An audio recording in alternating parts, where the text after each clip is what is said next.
오늘 우리에게 주시는 하나님의 말씀은 에베소서 4장 1절에서 6절 신약 314쪽의 말씀입니다. 에베소서 4장 1절에서 6절입니다. 제가 봉독하겠습니다.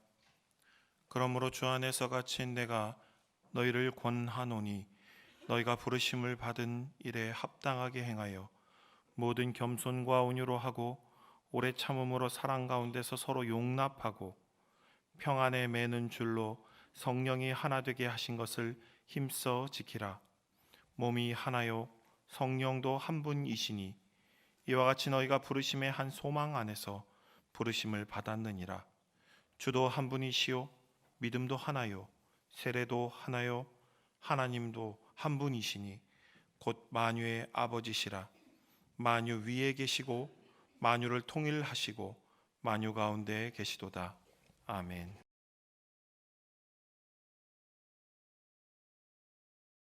하나님이 세상을 사랑하신 가운데 나도 있는 줄 믿습니다. 여러분이 하나님께서 사랑하신 이 세상 가운데에서 하나님의 은혜를 누리고 또 독생자를 내어주신 그 사랑 가운데 우리의 소망을 얻으시기를 간절히 축복합니다. 여러분은 살아오시면서 인생의 많은 경험을 가지고 계시죠. 그 가운데 특별히 하나됨의 경험들을 어떤 것을 가지고 있습니까? 여러 가지 경험들이 있을 줄 압니다. 우리가 어렸을 때 학교 다닐 때 말이죠. 학교에서 운동회 하잖아요. 굉장히 즐거운 날이죠. 운동회를 하게 되면 천군 백군 나눠 가지고 게임을 하게 되죠. 그때 거의 빠지지 않고 꼭 하게 되는 경기가 두 가지가 있습니다. 뭐냐 하면 계주하는 거예요. 계주, 달리기. 그리고 또 하나는 뭐냐면 줄다리기 하는 겁니다. 이건 꼭 거의 빠지지 않고 하게 됩니다. 왜 이 게임을 마지막에 꼭 하느냐? 이것은 하나 되게 하기 위해서입니다. 단결하게 하고 하나 되게 하기 위해서. 계주는요, 내가 뛸 수는 없어요. 그런데 뛰는 걸 보면서 우리도 한 마음이 되는 거예요. 조마조마하잖아요. 막 우리 팀이 이겼다 졌다 막.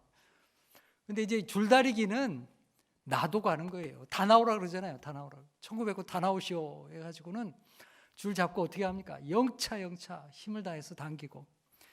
여러분 그렇게 해가지고 마침내 승리를 하게 되면 어떻습니까? 와 하면서 그냥 기뻐하고 박수치고 환호하고 다 그 하나 되는 기쁨을 만끽하게 되는 것입니다. 여러분 운동 경기도 마찬가지예요. 운동 경기. 여러분 자기 팀이 승리하기 위해서 선수들이 얼마나 열심히 뜁니까? 운동 경기장에서 축구라든지 야구라든지 배구라든지 다 마찬가지입니다.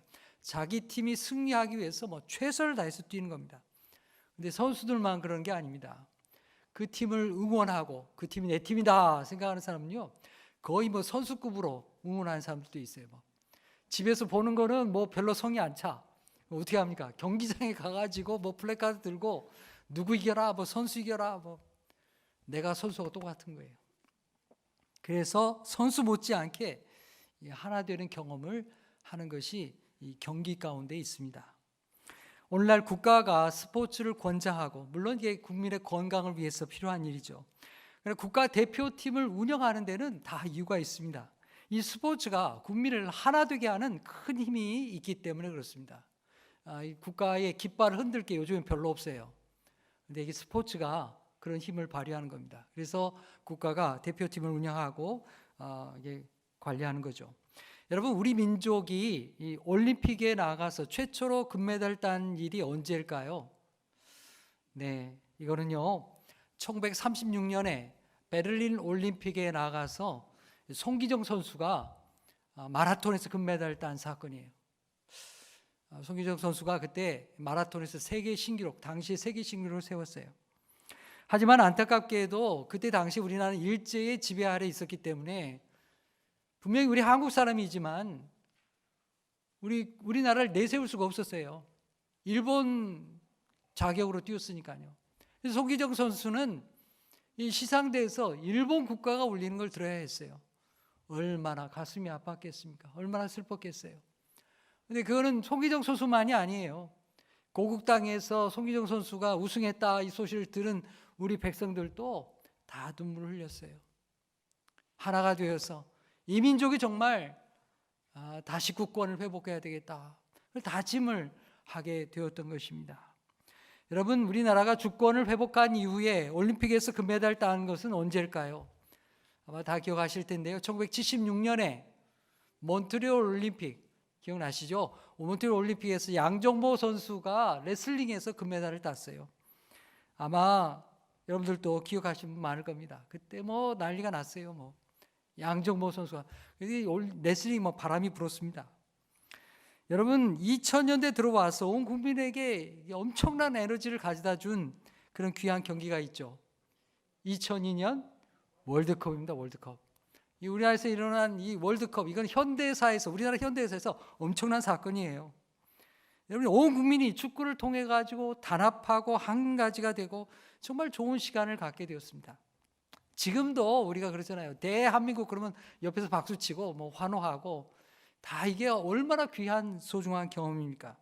그때의 감격과 기쁨을 지금까지 우리가 공유하고 동일한 시대를 살아가면서 함께 공유하는 것입니다.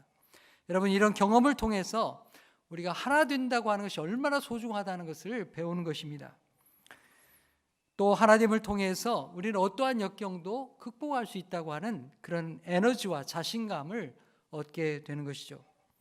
그런데 여러분, 이런 게임이나 운동 경기를 통해서 하나됨을 경험하는 것은 분명히 우리에게 중요한 좋은 경험이기는 하지만 그러나 그것이 우리 인생의 문제를 해결하지 못한다는 것입니다.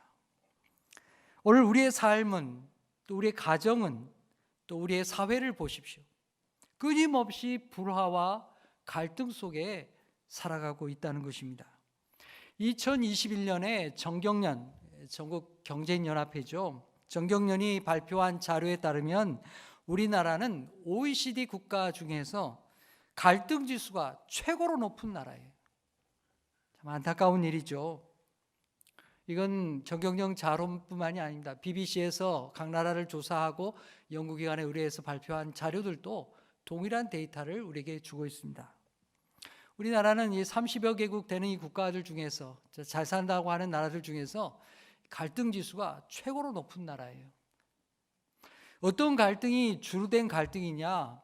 빈부의 격차의 갈등, 또 하나는 세대 간의 갈등, 어른들과 이 젊은 세대와 세대 간의 갈등, 그리고 또 하나는 요즘에 와서 여러분들도 아시는 바와 같이 남녀 간의 갈등, 젠더 갈등이라고 하잖아요. 이것이 1, 2, 3위 안에 다 들어있어요. 아주 높은 수준의 갈등을 가진 나라입니다. 하지만 안타깝게도 우리나라는 이 갈등을 관리하고 이 갈등을 해결하지 못하는 그런 국가에 속합니다. 갈등 지수는 굉장히 높은데 이걸 관리하거나 해결할 능력이 없는 그런 국가, 이 해결 능력이 낮은 그런 국가의 데이터로 나타나게 됩니다. 여러분, 이렇게 갈등이 많은, 그래서 우리가 필요한 사회, 정말 우리의 힘을 소진하게 하고 피로감을 가져다주는 이 피로사회 속에서 오늘 우리에게 주신 이 하나님의 말씀은 우리에게 뭘 얘기하실까요? 우리에게 뭘 들려주실까요? 우리가 그 말씀을 생각하기 전에 먼저 우리는 이 에베소 교회에 대해서 잠시 생각해 보겠습니다. 에베소라고 하는 이 지역은 당시의 터키 또 서부 지역인데요. 이것은 굉장히 발달한 도시였습니다. 상업적으로 번성한 도시예요. 로마가 지배하면서 특별히 관할 지역으로 두고 아주 번성하게 했습니다. 바울 사도가 처음에 에베소를 복음을 들고 갔을 때에 어디 가서 복음을 전했느냐? 유대인의 회당에 가서 복음을 전했습니다. 유대인의 회당에 가서 복음을 전했더니 예수를 안 믿는 유대인들이 바울을 싫어했어요. 나가라고 그랬어요. 바울이 유대인들 회당에서 나와가지고 두란노라는 곳에 가서 복음을 전하게 됩니다. 거기 교회를 세웠어요. 거기서 말씀을 가르치고 예배하고 새로운 신앙의 공동체를 만들게 된 것입니다. 바울 사도는 로마 감옥에서 또 그래서 이 에베소 교회 편지를 쓰면서 이 교회가 구성원들이 유대인들도 있을 뿐만 아니라 또 이방인들, 헬라인들도 있었기 때문에 근본적으로 갈등의 소지를 안고 있다는 걸 알고 있습니다. 갈등이 문화가 다르고 언어가 다르고 또 삶의 배경이 다르기 때문에 언제나 갈등의 소지가 크다는 것을 알고 있었습니다. 그래서 오늘 감옥에서 바울이 이 편지를 쓰면서 믿음의 공동체가, 신앙의 공동체가 어떤 모습으로 나가야 되겠는가, 그걸 여기에 가르쳐주고 있는 것입니다. 여러분, 에베소서는 전체가 6장으로 되어 있어요. 근데 이 말씀을 잘 연구해 보면 6장으로 된 이 말씀이 두 부분으로 되어 있다는 걸 알 수가 있습니다. 전반부는 1장에서 3장까지고요. 후반부는 4장에서부터 6장까지입니다. 전반부의 내용은 무엇이냐면 하나님께서 우리를 어떻게 구원하셨는가, 복음의 진수, 복음의 핵심을 우리에게 가르치는 거예요. 예수 그리스도의 십자가의 은혜가 얼마나 큰 것인가, 복음의 내용을 우리에게 가르치는 거예요.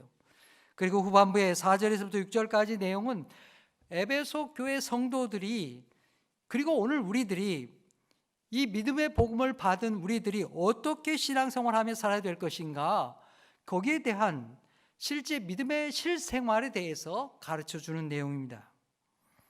여러분, 우리의 신앙은 이 에베소서의 말씀의 구성과 같이 두 가지가 함께 있어야만 합니다. 하나는 우리를 살리는 예수 그리스도의 복음의 진수가 우리 마음에 있어야 하는 거예요. 또 하나는 뭐냐면 복음에 대한 우리의 응답이 함께 나타나야 하는 것입니다. 우리가 어떻게 복음을 실천하며 살 것인가, 거기에 삶에 대한 이야기가 우리에게 있어야 한다는 사실입니다. 우리는 하나님 앞에서 하나님께서 우리에게 베푸신 이 말씀의 은혜를 받으면, 구원의 말씀을 들으면 너무 기쁘지요. 감사하지요. 하나님께서 예수 그리스도를 우리에게 보내주셔서 우리로 하여금 하나님의 자녀를 삼으셨다고 하는 이야기를 들을 때 우리는 감격하고 기뻐하는 것입니다. 사랑하는 여러분, 그러나 여러분, 그 말씀을 듣는 것으로 끝나서는 안 되는 것입니다. 예수님의 복음을 듣고 감사할 뿐만 아니라 우리의 삶이 이 말씀에 대한 응답으로 나타나야 하는 것입니다. 하나님은 그것을 우리에게 기대하고 계시는 거예요. 그래서 바울 사도는 오늘 4장 처음 부분에 복음을 받은 우리 성도들이 어떤 믿음의 공동체를 이룰 것인가, 거기에 대해서 우리에게 말씀하시는 것입니다. 한마디로 오늘 말씀의 핵심은 뭐냐? 교회의 하나됨에 대해서 우리에게 가르쳐 주시는 겁니다. 자, 오늘 3절의 말씀 우리에게 이렇게 권면하고 있는데요, 우리 함께 읽겠습니다. 시작. 평안에 매는 줄로 성령이 하나 되게 하신 것을 힘써 지키라. 아멘. 여러분 한번 따라해 볼까요? 성령이 하나 되게 하신 것을 힘써 지키라. 아멘. 여러분, 우리는 먼저 성령님이 하나 되게 하시는 하나님의 영이라는 사실을 우리 마음속에 꼭 기억해야만 합니다. 교회의 하나됨의 주체는 누구냐? 그는 인간에서부터 나온 게 아니에요. 하나님이 이 교회를 세우시고 교회를 하나로 이끌어 가신다는 사실입니다. 반대로 사탄은 어떤 영입니까? 사탄은 분열의 영입니다. 사탄이 아담을 유혹할 때에 하나님을 의심하게 만드는 거예요. 분열의 씨앗을 그의 마음속에 심었습니다. 삼위일체 하나님이 하나 되신 것과 같이 하나님의 성령은 우리로 하여금 하나 되게 하시는 영이라는 사실을 우리가 늘 기억해야만 하는 것입니다. 3절의 말씀을 보니까 힘써 지켜라, 이렇게 말씀하셔요. 여기에는 두 가지 뜻이 들어 있습니다. 하나는 열심을 내서 또 모든 노력을 다해서 하나님이 함께 하나 되게 하신 것을 힘써 지켜라, 그런 말씀이고요. 또 하나는 뒤로 미루지 말고 서둘러서 지금부터 하나됨의 일을 힘써 지켜라, 그렇게 말씀하십니다. 그만큼 중요하다는 거예요. 바울 사도는 교회가 성령이 하나 되게 하신 것을 힘써 지켜야 될 그 이유가 뭐냐? 하나님께서 우리를 그렇게 하시려고 부르셨다는 것입니다. 1절에 이렇게 말씀하죠. 그러므로 주 안에서 갇힌 내가 너희를 구원하노니 너희가 부르심을 받은 일에 합당하게 행하여. 부르심을 받은 일에 합당하게 행하라는 것입니다. 하나님이 우리를 하나님의 자녀로 부르셨어요. 그러면 우리는 하나님의 뜻을 따라 행해야 되지 않겠습니까? 합당하게 사는 것이 바로 그것입니다. 그 무엇입니까? 그것이 바로 성령이 하나 되게 하신 것을 힘써 지키는 것입니다. 그런데 여러분, 하나 된다고 하는 것이 쉽던가요? 어렵습니다. 실제로 해보면 어려워요. 우리는 하나님의 은혜로 하나 된 새 사람이 되었습니다. 새 사람이 되었다고 우리 성경이 늘 우리에게 말씀하잖아요. 그러나 저절로 하나 되는 것은 아니라는 것을 우리가 기억해야 됩니다. 여러분, 사랑하는 남녀가 결혼식을 올리기만 하면 다 하나 되던가요? 그러면 얼마나 좋겠어요. 결혼식 하기만 하면 문제도 없고 싸울 일도 없고 하나 되어서 잘 산다. 그러면 얼마나 행복하겠습니까? 그런데 실제는 그렇지 못한 가정들이 우리에게는 많습니다. 그래서 아픔이 있는 거예요. 여러분, 우리 자녀들도 그렇잖아요. 엄마 뱃속에서 한꺼번에 다 나온 자식들인데 살아가면서 어떻습니까? 생각이 다르고 마음이 다르고 재산 가지고 싸우고요. 얼굴도 안 보고 그런 자식들도 많이 있다는 사실입니다. 얼마나 안타까운 일이에요. 그게 우리 인생의 모습이라는 사실입니다. 하나님이 우리를 한 새 사람으로 만들어 주셨지만 하나 되면 저절로 되지 않는다는 사실이에요. 우리가 성령님을 의지하면서 그래서 힘써 지키라고 이걸 말씀하시는 거예요. 어려운 줄 알기 때문에. 그렇다면 우리가 어떻게 하나님됨을, 이 하나됨을 만들어갈 수 있을까요? 하나님은 바울 사도를 통해서 우리가 하나 될 수 있게 하기 위해서 하나님의 놀라운 성품을 우리에게 가르쳐 주는 거예요. 너희가 하나 되고 싶으냐? 이 말씀을 배워라. 그 말씀을 가르쳐 주는 거예요. 뭘 가르쳐 주냐? 자, 4장 2절의 말씀을 보십시다. 우리 함께 읽겠어요. 시작. 모든 겸손과 온유로 하고 오래 참음으로 사랑 가운데서 서로 용납하고. 아멘. 이 말씀을 보면요, 우리는 갈라디아서 5장에 나오는 말씀처럼 성령의 9가지 열매가 생각이 납니다. 성령께서 우리에게 주시는 성품이 있는데 그 성품이 우리 마음을 주장하게 될 때에 비로소 우리가 하나가 될 수 있다는 거예요. 오늘 말씀은 우리가 하나됨을 이루기 위해서 꼭 필요한 마음이 뭐냐? 여기 먼저는 2가지를 얘기하죠. 하나는 겸손한 것, 또 하나는 온유한 것. 이것이 있을 때 우리가 하나가 될 수 있다고 우리에게 가르쳐 주시는 것입니다. 여러분, 겸손이 무엇입니까? 남을 존중하고요, 자신을 낮추는 태도를 겸손이라고 하지요. 특별히 성경이 말씀하는 겸손이라고 하는 것은 하나님 앞에서 자기를 낮추는 거예요. 그럼 겸손의 반대는 뭘까요? 겸손의 반대가 뭐죠? 교만입니다. 교만. 교만은 자기를 높이고 자기를 드러내는 거죠. 자기보다 더 나은 사람 인정하지 않아요. 어떻게든지 그 사람 미워하고 시기하고 질투하고 끌어내리고 험담하고 힘들게 하고, 이것이 교만한 자의 특징입니다. 여러분, 교만은 사탄의 가장 본질적인 특징이에요. 사탄이 아담과 하와를 유혹할 때에 네가 선악과를 따먹어라. 그러면 네 눈이 밝아져 가지고 하나님처럼 될 거라고 그렇게 유혹하게 되죠. 하나님 앞에서 자신을 낮추고 겸손하게 나아가야 될 텐데 그 마음을 버리게 하는 거예요. 그리고 내가 하나님같이 되어서 하나님이 되리라고 유혹했던 것입니다. 그래서 인간이 죄를 범하고 나니까 하나님과 관계가 어떻게 됐어요? 하나님과 관계가 그냥 깨져버리고 말았어요.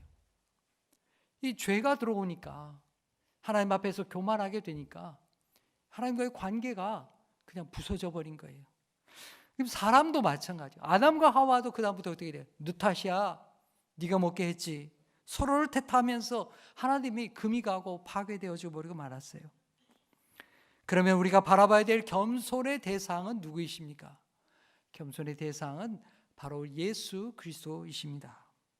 마태복음 11장 29절에 예수님이 우리에게 말씀하십니다. 나는 마음이 온유하고 겸손하니 나의 멍에를 메고 내게 배우라. 그리하면 너희 마음이 쉼을 얻으리라. 아멘. 여러분, 예수님의 겸손이 무엇입니까? 예수님의 겸손이 어떤 모습으로 나타납니까? 예수님은 하나님과 근본이 동일하세요. 동일한 본체세요. 하나님의 아들이세요. 그런데 주님은 자신을 비우셨습니다. 이 땅에 내려오셨습니다. 십자가에 죽기까지 우리를 위하여서 자기를 내어주시고 낮추신 분이 바로 우리 주님이십니다. 그것이 바로 우리 예수님의 겸손입니다. 여러분, 교만한 인간이 어떻게 겸손할 수 있겠어요? 이게 안 되니까 서로 이렇게 맨날 싸우는 겁니다. 겸손하신 주님의 성령께서 우리의 마음을 주장하셔야 비로소 우리가 하나가 될 수 있는 것입니다. 겸손하게 될 수 있는 겁니다. 성도 여러분, 성령께서 내 마음을 주장하시도록, 그래서 우리가 겸손해지도록 주님 앞에 나가기를 축복합니다. 두 번째로 바울 사도는 우리에게 겸손과 더불어서 온유가 있어야 되겠다, 그렇게 우리에게 가르쳐 주십니다. 여러분, 온유가 뭘까요? 온유라는 것은 그 성질이 따뜻하고 부드러운 걸 말하는 거예요. 온유하다, 온화하다 그러죠. 헬라어로 보니까 이게 프라우테스라는 단어를 써요. 근데 이 말의 뜻 속에는 무슨 뜻이 있냐면 절제된 힘, 또 통제된 힘이라는 것이 이 프라우테스, 이 온유라는 뜻에 들어있는 거예요. 여러분, 야생마가 뭡니까? 길들여지지 않은 말이에요. 그러니까 길들여지지 않은 말은 그냥 지 맘대로 사는 거예요. 들판을 뛰어다니면서 지 맘대로 살아요. 그래서 이 야생마는 통제할 수 없는 거예요. 그런데 이 야생마를 사람이 잡아가지고 길들이기 시작합니다. 처음부터는 안 되겠죠. 그런데 길들이고 나면 어떻습니까? 온순하게 되는 거예요. 말이 길들여지면 그 힘이 없어지나요? 아니죠. 없어진 게 아니에요. 다만 주인의 뜻에 따라서 활용할 수 있게 되는 거예요. 유익함을 가져다 주는 거예요. 절제된 힘이 있는 거예요. 이걸 가리켜서 온유라고 하는 것입니다. 통제되고 절제된 힘이 있을 때 그것이 온유가 되는 거예요. 예수님은 마음이 온유하고 겸손하신 거예요. 예수님에게 힘이 없는 게 아니에요. 그래서 여러분, 온유라고 하는 것은 힘이 없어서 굽신거리는 걸 말하는 게 아니에요. 나약한 걸 말하는 게 아니에요. 오히려 내면에 강한 힘이 있지만 절제해서 오히려 온화하게 대할 수 있는 힘이 바로 온유라고 하는 것입니다. 민수기 12장을 보면 모세는 온유함이 지면의 모든 사람보다 더하다고 그렇게 말씀하고 있습니다. 모세가 처음부터 그렇게 온유한 사람이었을까요? 아닙니다. 전혀 그렇지 않았습니다. 그는 바로의 왕국에서 최고의 권력가의 집안에서 자라났습니다. 왕국에서 힘께나 가졌고요. 강한 사람이었습니다. 그는 자신의 정체성이 민족이 히브리라는 것을 알게 되면서 자기 힘으로 이스라엘 민족을 이끌려고 했어요. 그러다가 애굽 감독관을 때려 죽였어요. 그러다 보니까 광야로 도망갈 수밖에 없었죠. 그는 광야에서 자신의 힘으로 아무것도 할 수 없다는 것을 비로소 깨닫게 되었습니다. 배우게 되었어요. 무려 40년 동안의 시간을 지나면서 광야에서 양을 치면서 하나님을 전적으로 순종하는 말씀의 사람이 되었습니다. 온유한 사람이 된 거예요. 그래서 그의 마음에는 하나님의 말씀의 강함을 가지고 바로 앞에 가서, 그 막강한 권력자 바로 앞에 가서 온유한 마음으로 그를 대응할 수 있었다는 사실입니다. 성도 여러분, 온유하고 겸손하신 예수님을 우리 마음에 모시기를 축복합니다. 그래서 우리도 교회에서, 그리고 가정과 사회에서 온유함으로 겸손함으로 섬겨서 이 세상을 변화시키는 하나님의 사람 되기를 축복합니다. 오늘 말씀은 성령께서 우리 마음에 주시는 온유와 겸손 외에 또 다른 것을 말씀합니다. 뭘 말씀하십니까? 4장 2절 말씀 다시 한번 읽어보겠습니다. 시작. 모든 겸손과 온유로 하고 오래 참음으로 사랑 가운데서 서로 용납하고. 아멘. 다른 사람에 대하여서 오래 참고 용납하라 말씀하죠. 근데 여러분, 우리가 이것도 잘 못하죠. 오래 참는 것, 용납하는 것 잘 못합니다. 자신의 실수는 조금만 실수가 있어도 그냥 다 넘어가지만 다른 사람이 실수하면 그거 못 참아줍니다. 여러분, 우리가 3-4번이라고 그러잖아요. 3번만 참아도 야, 내가 3번 치기나 참아줬잖아 그러잖아요. 그런데 하나님은 우리에 대하여 어떻게 하십니까? 오래 참아주셨습니다. 하나님이 우리에 대해서 맨날 불같이 화를 내시면 여기 우리 나만 할 사람 아무도 없습니다. 저도 마찬가지예요. 에베소서 2장 3절에 옛사람 우리의 모습에 대하여서 이렇게 말씀하십니다. 전에는 우리도 다 그 가운데에서 우리 육체의 욕심을 따라 지내며 육체와 마음에 원하는 것을 하여 다른 이들과 같이 본질상 진노의 자녀였더니, 과거에 예수 믿기 전에 우리의 모습은 하나님 앞에서 어땠다는 겁니까? 다른 이들과 똑같이 본질상 진노의 자식이었다는 거예요. 하나님의 진노를 받아서 멸망받을 수밖에 없는 사람이 여기 있다는 것입니다. 그런데 긍휼과 하나님의 사랑을 통하여서, 그 풍성하신 은혜를 통하여서 하나님이 나에 대하여 오래 참으심으로 예수 그리스도의 피로 말미암아서 내가 하나님의 자녀가 된 줄 믿습니다. 여러분의 자녀를 보면 마음에 탁 드시던가요? 여러분 집에서 아이들 생활하는 걸 보면 안 그럴 때 많죠. 일상생활하는 거 보고, 또 집에서 정리하는 걸 보고, 또 신앙생활하는 걸 보세요. 참 답답하죠. 저 녀석이 저래가지고 나중에 뭐가 되려나, 여러 가지 마음에 들지 않는 구석이 많습니다. 그래서 기회가 있을 때마다 이야기하는 거죠. 또 권면합니다. 하지만 부모이기 때문에 자녀에 대하여 오래 참고 권면하고 가르치는 것 아니겠습니까? 여러분, 오래 참는다고 해서 잘못을 그냥 묵인하고 내버려 두는 걸 말하는 건 아니에요. 바로 가르치는 것입니다. 바르게 권면하는 것이 거기에 포함되어 있는 거예요. 오래 참는다고 해서 그냥 무관심하고 내버려 두는 걸 얘기하는 게 아니에요. 바르게 인도해야죠. 바르게 가르쳐야 되죠. 그게 우리 신앙생활입니다.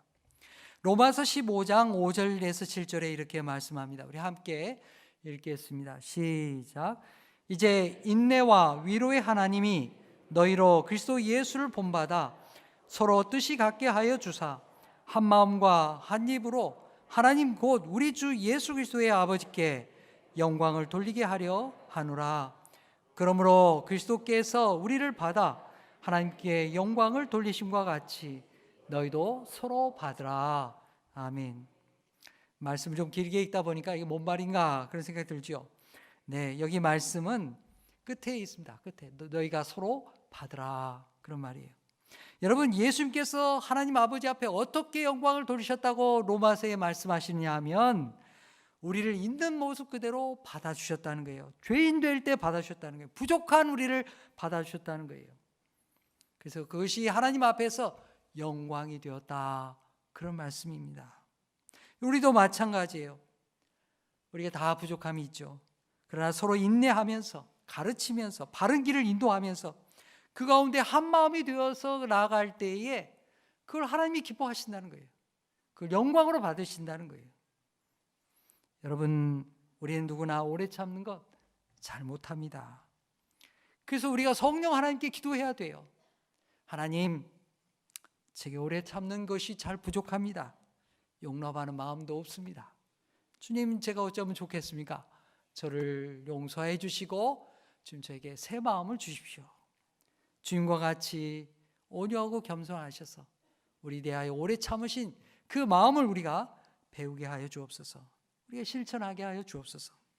그렇게 기도하는 가운데 교회가 하나 되고 우리 가정이 하나 되고 우리 사회가 변화되는 귀한 믿음의 씨앗이 되기를 간절히 축복합니다. 오늘 바울 사도는 우리가 이렇게 하나됨을 힘써야 될 이유가 어디 있다고 얘기하는 거예요. 그는 바로 하나님께 있다는 겁니다. 하나님께 그 근원을 두고 있는 거예요. 여기 4절의 말씀을 보십시다. 4절 시작. 몸이 하나요 성령도 한 분이시니 이와 같이 너희가 부르심의 한 소망 안에서 부르심을 받았느니라. 아멘. 이 몸이 하나요 이러잖아요. 여기 몸이 뭘 얘기하느냐? 교회를 얘기하는 거예요. 주님의 몸된 교회가 하나라는 거예요. 그리고 성령님도 주님과 예수 그리스도와 한 분이시다. 또 우리도 한 소망 안에서 부름을 받아서 하나님의 한 백성이 되었다는 것입니다. 우리의 믿음도 하나요, 주님도 한 분이시오. 그리고 우리가 받은 세례도 하나라고 가르쳐 주십니다. 4절, 5절, 6절이 동일한 말씀을 반복해서 우리에게 들려주고 있습니다. 그래서 우리에게 당부하는 말씀이 뭡니까? 처음에 우리가 말씀에 나눴던 것처럼 4장 3절의 말씀에 있습니다. 우리 다시 한번 말씀 읽겠습니다. 시작. 평안에 매는 줄로 성령이 하나 되게 하신 것을 힘써 지키라. 아멘. 여러분, 우리가 하나 된다고 하는 것은 획일화되는 걸 얘기하는 게 아니에요. 그냥 개성이 없는 걸 얘기하는 건 말하는 것이 아니다. 우리 몸의 다양한 지체가 각각의 기능을 발휘하는 것처럼 우리 교회 안에서 여러 성도들이 다양한 특성을 가지고서 주님의 안에서 하나님의 은혜를 나누고 하나됨을 이루어가는 것을 말하는 것입니다. 여러분, 우리 하나님을 생각해 보세요. 우리 하나님은 성부 하나님, 성자 예수 그리스도, 성령 하나님 세 분이 계시는 거예요. 근데 우리가 삼신이라고 얘기합니까? 그런 건 이단이에요. 잘못된 거예요. 삼위일체 대신 한 분 하나님을 믿는 거예요. 세 하나님이시지만 영원한 사랑 가운데서 한 분 하나님으로 역사하시는 거예요. 그것이 삼위일체 하나님이에요. 이거 우리가 잘 생각해야 돼요. 우리 또한 다양한 지체들이 모여서 하나된 교회를 이루어가는 것입니다. 성령 하나님을 의지하면서 하나된 교회를 이루어가는 것입니다. 성도 여러분, 이제 사순절을 맞게 되었습니까? 사순절이 뭡니까? 예수 그리스도의 생애와 예수님께서 가르치신 말씀을 배우고 십자가를 통하여 우리에게 주신 구원의 은혜를 사모하는, 우리의 삶을 돌아보고 묵상하고 또 주님을 닮아가는 시간이 사순절이지 않습니까? 여러분, 이 사순절에 우리가 뭘 훈련해야 되겠습니까? 주님의 겸손과 온유를 훈련해야 되지 않겠습니까? 주님이 우리를 위하여서 오래 참음을 우리가 훈련해야 되지 않겠습니까? 우리를 향한 십자가로 여러분 나아가실 수 있기를 바랍니다. 여러분, 올해 우리 사회의 가장 큰 고통이 뭡니까? 왜 희망이 없습니까? 왜 고통을 받습니까? 분열하고 싸우기 때문입니다. 우리 한국 사회에 왜 이렇게 고통이 큰 겁니까? 이게 다른 데 있는 게 아니에요. 분열하고 싸우기 때문이죠. 여러분, 이걸 어떻게 해결하겠습니까? 오늘 우리가 이 말씀을 깊이 깨달아야 되겠습니다. 성령님이야말로 우리를 하나님과 그리고 성도들과 하나 되게 하시는 영이십니다. 우리를 사랑으로 인도하시는 분이십니다. 성령께서 우리를 주장하셔서 하나 되게 하시도록 여러분 자신을 주님 앞에 내려놓으시길 바랍니다. 자신의 부족함을 깨달을수록 더 기도의 자리로 나가시길 바랍니다. 그래서 성령이 하나 되게 하신 것을 힘써 지켜서 우리 교회가 하나 되고 세상이 알 수 없는 그 축복을 누리고 또 이 사회 가운데에서 통합하고 하나 되게 하고 사랑의 공동체를 일구어가는 하나님의 사람이 되기를 간절히 축복합니다. 기도하겠습니다. 하나님 아버지, 우리를 하나님의 사랑의 공동체로 불러주시니 감사합니다. 세상을 보면 갈등과 분열과 전쟁으로 고통하는 우리 인간의 모습을 보게 됩니다. 주님, 우리가 어떻게 이 갈등과 분열과 전쟁을 멈추게 할 수 있겠습니까? 우리 힘으로는 해결의 길이 보이지 않습니다. 우리를 불쌍히 여겨 주시옵소서. 우리를 위하여 자신을 내어주신 주님의 겸손하신 그 모습을 바라보고 배우게 하여 주시옵소서. 믿음을 가진 저희들이 주님의 교회에서 주님의 겸손과 온유를 배우고 실천하게 하여 주시고 사랑에 매는 줄로 성령이 하나 되게 하신 것을 힘써 지키게 하옵소서. 그리하여 우리의 가정과 교회가 그리고 우리의 사회가 회복되고 하나가 되는 귀한 그리스도인들이 다 되게 하여 주시옵소서. 예수의 이름으로 기도하옵나이다. 아멘.